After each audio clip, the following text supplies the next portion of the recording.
Niyə görə D vitamini xəstə olanda yox, ondan əvvəl lazımdır? Bir çox insan D vitaminini yalnız xəstə olanda xatırlayır. Qrip olur, halsızlıq başlayır, deyir ki, tez bir D vitamini içim, xəstəlik keçsin. Amma D vitamini elə bir şey deyil ki, bugün içsən, sabah möcüzə olsun. Onun işi xəstə olanda bədəni xilas etmək yox, xəstəlik gəlməmişdən əvvəl bədəni hazır vəziyyətdə saxlamaqdır. Sadə dillə desək, D vitamini immun sistemini hazır vəziyyətdə saxlayır. D vitamini normaldırsa, immun hüceyrələri ayıq olur.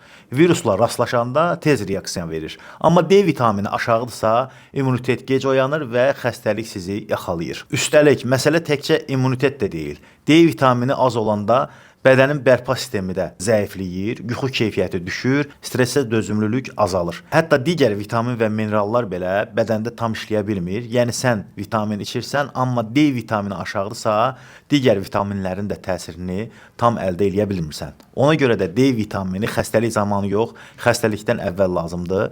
Məqsəd müalicə yox, profilaktika olmalıdır. Bu baxımdan Multizan D üçün 10.000 vahidi rahat seçim ola bilər. Bir qutuda 30 tablet var və profilaktik olaraq həftədə bir dəfə qəbul eləyə bilərsiniz. Bu da o deməkdir ki, bir nəfər üçün 30 həftə, yəni təxminən 7 ay kifayət eləyir. Əgər yay aylarında qəbul etməsəniz, soyuq aylarda içsəniz, bir qutu sizi bir il görəcək. Bir də üstün cəhəti odur ki, yağ halında deyil, tablet formasındadır. Ona görə də qəbulu daha rahatdır. Dad problemi yoxdur. Üzərinizdə daşımaq da asandır. Multizan D3 İngiltərə istehsalıdır. Keyfiyyətinə əmin ola bilərsiniz. Həkim və əczaçıların məsləhəti ilə əksər apteklərdən əldə edə bilərsiniz. İzlədiyiniz üçün təşəkkürlər. Videomuzu bəyənməyi unutmayın.